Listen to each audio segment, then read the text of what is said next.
अम्मी, आपको पता है ना मैं कितनी मुख्तलिफ हूँ। आम सासों की तरह बिल्कुल नहीं हूँ जो अपनी बहुओं पे अपनी पसंद नापसंद थोप देती हैं। इसीलिए मैं माही को अपने साथ लेके जा रही हूँ शॉपिंग पे। सारी बरी की शॉपिंग वो अपनी मर्जी से करेगी। ड्राइवर के साथ जाओगी? हाँ, अभी तो मैं ड्राइवर के साथ ही जा रही हूँ। उमर ऑफिस में है ना, वो हमें मॉल में ज्वाइन कर लेगा। वैसे अम्मी, किशमिश को तो आपने चंद हजार रुपए देके टरखा दिया था। बरी का सूट भी उसने अपनी ही जेब से खरीदा था। अल्लाह बख्शे, जब तक मेरी सास हयात थी वो अपनी पहनावनी में कागज के वजन के टॉप्स और किशमिश को सलामी में दी हुई छिलके जैसी अंगूठी के ताने देती रही। याद है ना अब्बा? लेकिन अब जमाना बदल गया है।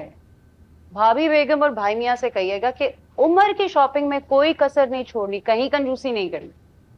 ये ना हो 1-2 लाख हाथ में पकड़ा के जान छुड़ा ले। दुल्हन का तो फिर भी सामान सस्ते में आता है, दूल्हे की तो शेरवानी ही 2-3 लाख से कम में नहीं बनती।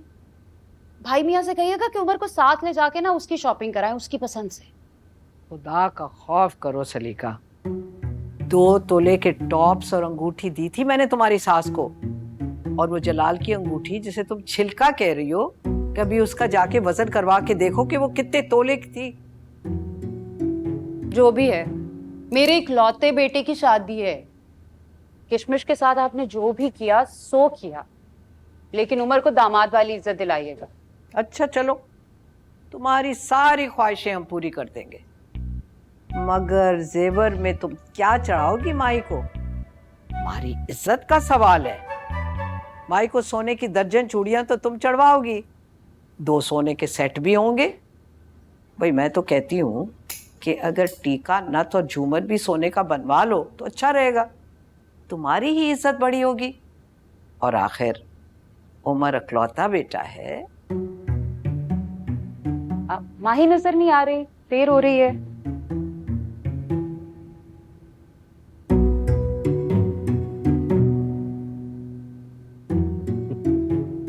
दामन पे कोई छींट न खंजर पे कोई दाव।